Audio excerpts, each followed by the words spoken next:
tapi sebisa mungkin kula panjenengan menggunakan kesempatan waktu setelah sholat fardu menika sebelum pulang ya sakderengipun mantuk kula panjenengan usahakan doa. Di sini disebutkan oleh Syekh Nawawi rahimahullahu taala menukil dari Syekh Abdul Qadir rahimahullahu taala, beliau mengatakan layan bagi lil imam wal ma'mum ayukhrija minal masjidi min ghairi du'a. Tidak seyogianya bagi seorang imam dan para makmum untuk keluar dari masjid dalam kondisi tidak berdoa pada Allah Subhanahu wa taala. Jadi jamaah yang kami muliakan, doa itu merupakan salah satu ibadah yang sangat ditekankan, sangat dianjurkan oleh Allah Subhanahu wa taala dan Nabi kita Muhammad sallallahu alaihi wasallam. Salah satu tempat atau waktu yang sangat dianjurkan kita untuk berdoa pada Allah adalah setelah sholat fardu, seperti setelah maghrib, setelah sholat isya dan sholat fardu yang lain menika. Jadi kalau bisa kalau panjenengan sebelum keluar dari masjid menika, artinya keluar dari masjid adalah pulang ke rumah setelah sholat, niku usahakan kula panjenengan berdoa pada Allah Subhanahu wa taala. Sebagaimana yang sudah kita sebutkan tadi,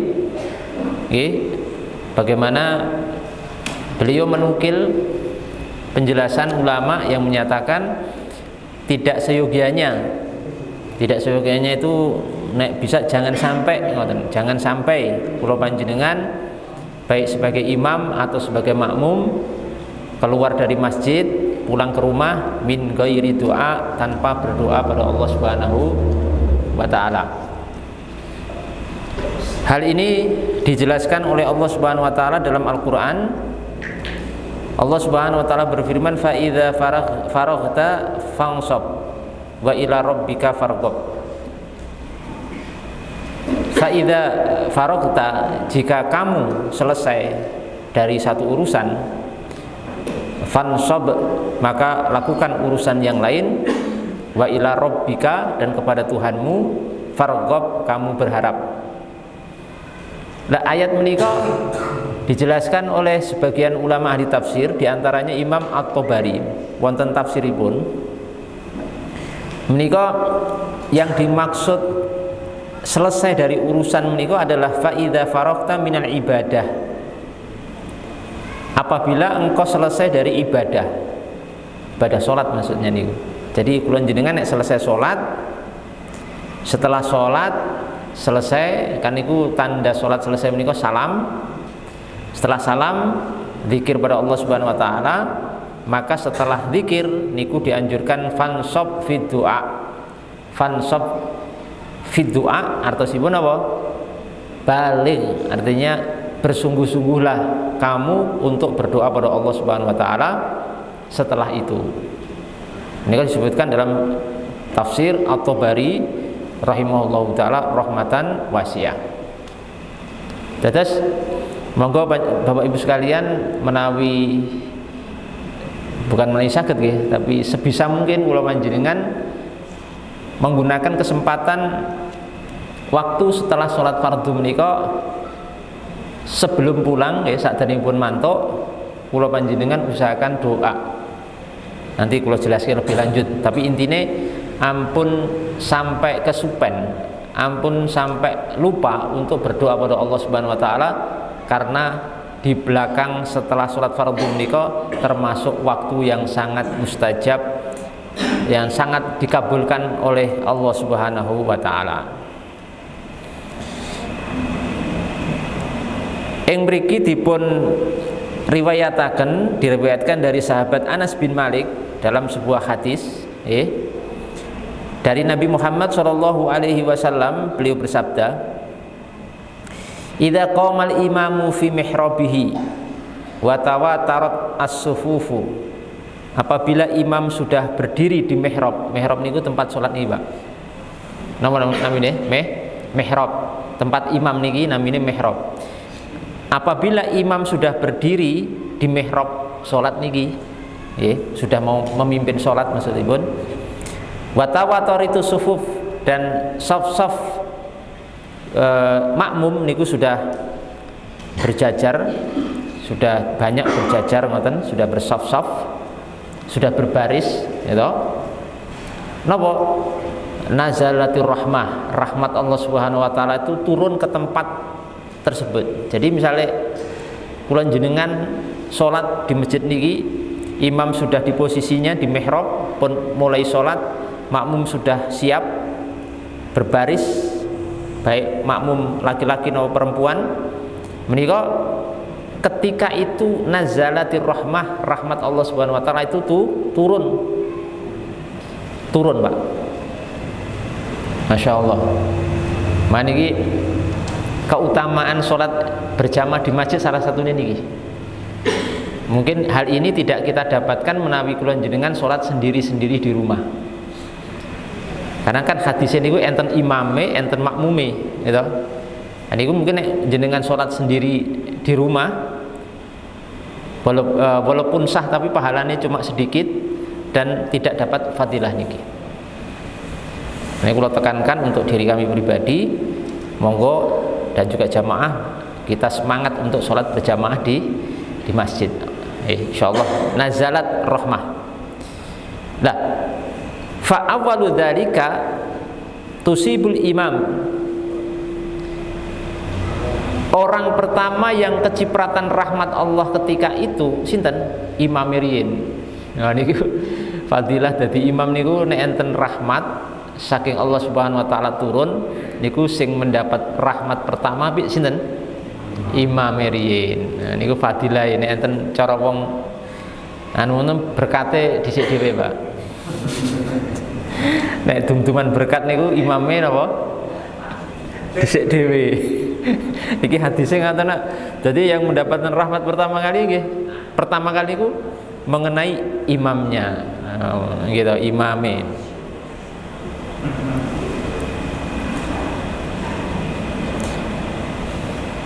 Lajeng sinten setelah itu? Siapa setelah imam? Tsumma man an yamini. Setelah imam sing kebagian rahmat, kecipratan rahmat ya Allah Subhanahu wa taala niku makmum sebelah kanan.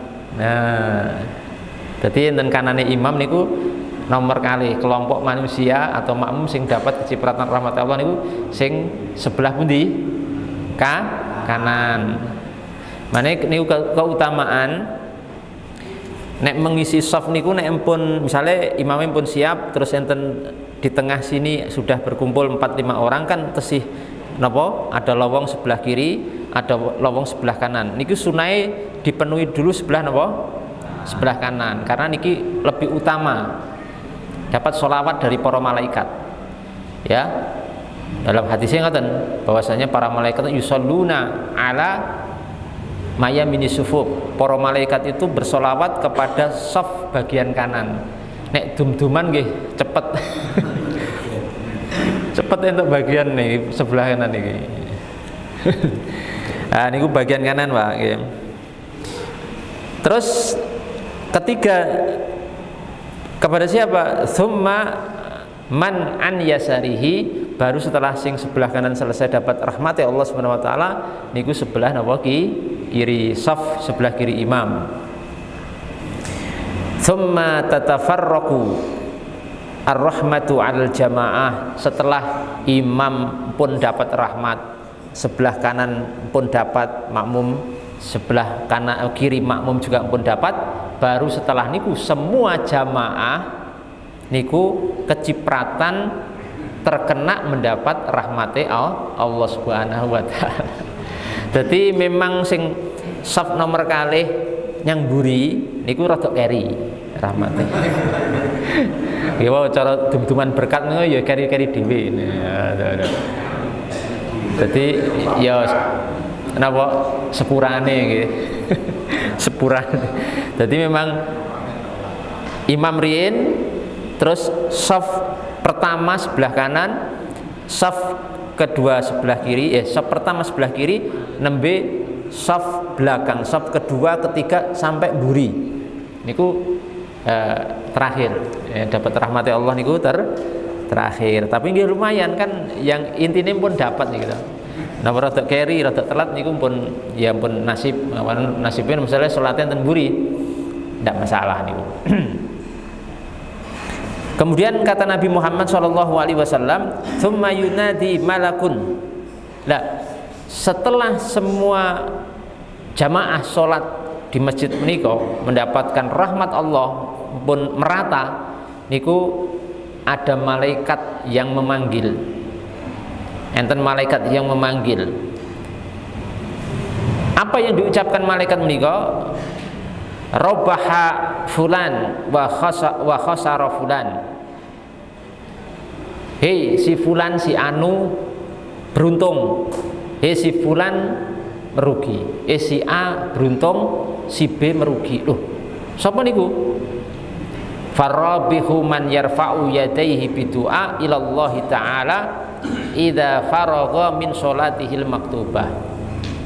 Seorang yang beruntung mereka adalah seorang, ngendikanipun Nabi Muhammad SAW, yang mengangkat kedua tangannya berdoa pada Allah Subhanahu wa taala setelah selesai dari sholat wajib. Niku yang napa? Robaha, robih niku beruntung, Pak. Jadi orang beruntung adalah orang yang setelah sholat fardu menika mengangkat kedua tangannya berdoa meminta kepada Allah Subhanahu wa taala. Jadi monggo Bapak Ibu yang dimuliakan Allah Subhanahu wa taala, menawi selesai sholat fardu panjenengan kula sekalian berusaha untuk menyempatkan diri walaupun entah cuma semenit napa 1 menit setengah misalipun, untuk berdoa pada Allah Subhanahu wa taala, menyampaikan hajat kula panjenengan untuk diri kita, untuk keluarga kita, anak istri ataupun yang lainnya, untuk orang tua yang sudah wafat. Niku tempat atau waktu yang sangat mustajab untuk kita berdoa pada Allah Subhanahu wa taala.